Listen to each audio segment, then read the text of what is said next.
तो ये ट्रांसफॉर्मेशन की जहाँ बात आ रही है, मुझे बताएं यहाँ का जो देसी तालीमी निज़ाम है उसमें आपके ऊपर भी कभी टीचर्स की जानिब से सख्ती की गई थी, जैसा कि आपने बताया सेंट्रल मॉडल स्कूल, तो क्या वहाँ पर ये स्टिक्स भी चलती थी? बिल्कुल चलती थी, बिल्कुल चलते थे, उठे भी चलते थे, वो तो सेंट एंथनीज में भी चलते थे। जब शरारत करते थे तो वो जो है इस तरह से, और उंगलियों में पेंसिल डाल के, तो सर याद होगा आपको किस तरह पेंसिल रखते थे? ये इस तरह से पेंसिल रख के तो यूं दबाते थे, और फिर फुटा भी होता था। फिर हम डबल निकर और ट्राउजर्स पहन के जाते थे, क्योंकि वो केनिंग होती थी। तो अच्छा, बाहर गए वो एक अपनी जगह पर, लेकिन उसका भी एक तो छांटे तो आपने भी बड़े कराए हैं अदालत में बैठकर। बाहर गए उसका अपना एक अंदाज होता है। लेकिन फिर जब वो एंड होने लगती थी तो वो टीचर कहती थी कि now you go to rest, तो ऊपर डेस्क के ऊपर जो है ऐसे करते थे, आंख लगती थी या नहीं, एकदम घंटी बजती थी तो सारे ऐसे भागते थे जिस तरह आज़ादी मिली हो, छुट्टी मिली हो। तो उसका अपना एक अंदाज था। लेकिन फिर मैंने मैट्रिक में भी और टॉप किया था, और फिर यूनिवर्सिटी लॉ कॉलेज का मैं प्रेसिडेंट था, और क्रिकेट में और टेनिस का कैप्टन भी था।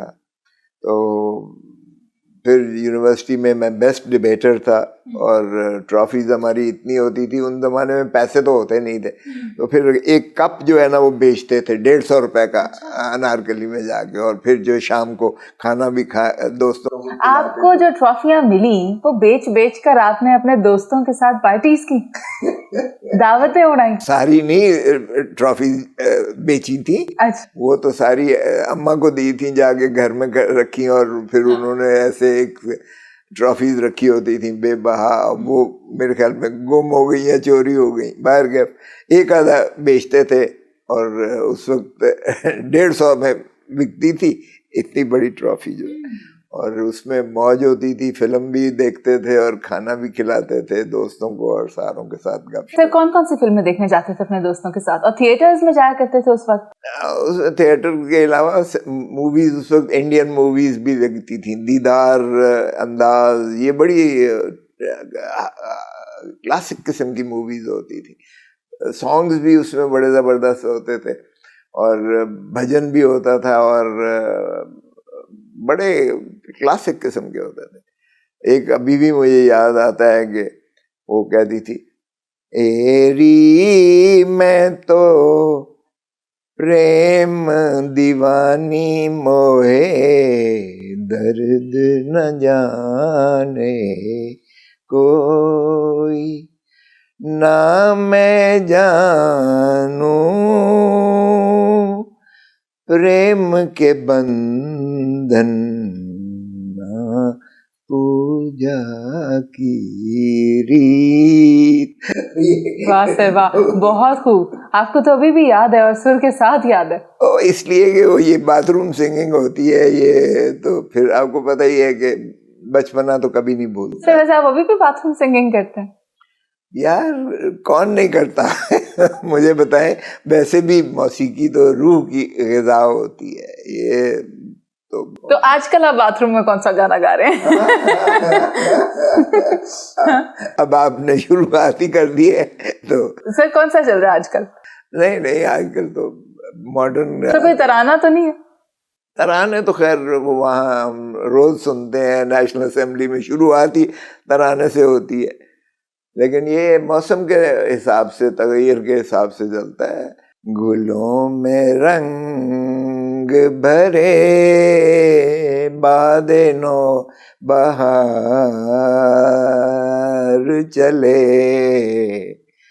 चले भी आओ के गुलशन का कारोबार चले। आजकल बरसात बहार है ना, तो जो हम पे गुजरी सो गुजरी यहाँ पे फुल स्टॉप लगा दिया आपने। जहाँ बात आई कि गुजरा क्या आप पर, तो वहां रुक गए हम। लेकिन आगे भी तो है ना, मगर शबे हिजरा, वो कैसे अश्क आते हैं कि वो, हाँ जी, हमारे अश्क आकबत सवार चले। बहुत खूब।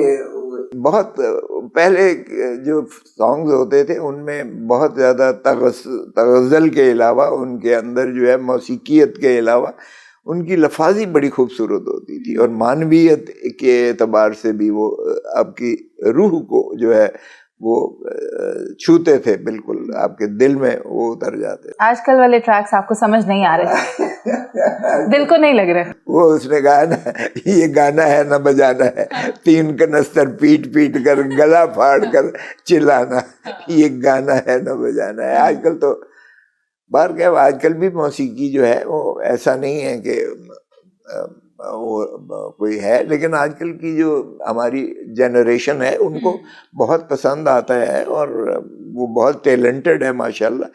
मिक्स कर दिया है उन्होंने सारा, आपकी जो है वो ट्रेडिशनल मौसीकी को उन्होंने मॉडर्न ब्लेंड दे के उन्होंने जो है इंस्ट्रूमेंट्स भी इम्प्रूव कर दिए हैं और सारे जो है सर सिर्फ म्यूजिक में ही नहीं, वो हमें एक नई जहत लाते हुए दिखाई दे रहे हैं। ये जेनजी और जेन अल्फा। आर्टिफिशियल इंटेलिजेंस में देखें तो आपके हर जो है वो इस तरीके से वो दिखाते हैं जो ग्लैमरस इतना ज्यादा होता है कि वो किसी और दुनिया में आपको ले जाता है। सर सिर्फ इतना ही नहीं, आप देखें ना, खान साहब इज बिहाइंड द बार्स मगर उनकी स्पीचेस आ रही हैं। ये सारा कुछ एआई के जरिए हो रहा है और ये कौन कर रहा है? खान के साथ तो ज्यादती हो रही है यार। वो तो जो कैद तन्हाई में रखा है, अगर परसों 2-3 दिन पहले हमारे वकील साहब जाके मिले हैं अदालत की इजाज़त से, उन्होंने जो पैथेटिक सिचुएशन बताई है हम उजागर करेंगे उसे। और उनकी तो दाहिनी आंख का 70% मुस्तकिलन ज़ाया हो गई है। ये कैद तन्हाई आप देखें, सोशल बीइंग है इंसान जो है, वो कहते हैं ना सोशल एनिमल। वो अगर उसको मिलना मिलाने से माने कर दिया जाए तो वो उस घुटन में बहुत मुश्किल होता है, सच्ची बात है। और 6 माह से उनके साथ। सर आप ज्यादा करीब से जानते हैं हालात व वाकयात। मैं सभी को करीब से जानता हूँ, सभी सियासतदानों को करीब से जानता हूँ। मुश्तरक क्या है इनमें? भुट्टो साहब के जब मैं यूनिवर्सिटी लॉ कॉलेज का सदर था तो जमजम पे खड़े होकर तकरीरें की थी, वो मैस्मराइज करते थे उस वक्त। लड़ोगे लड़ेंगे, मरोगे मरोगे, जिएंगे। वो पीपल्स पॉलिटिक्स करते थे और ऐसा वो उनका जो है एक वो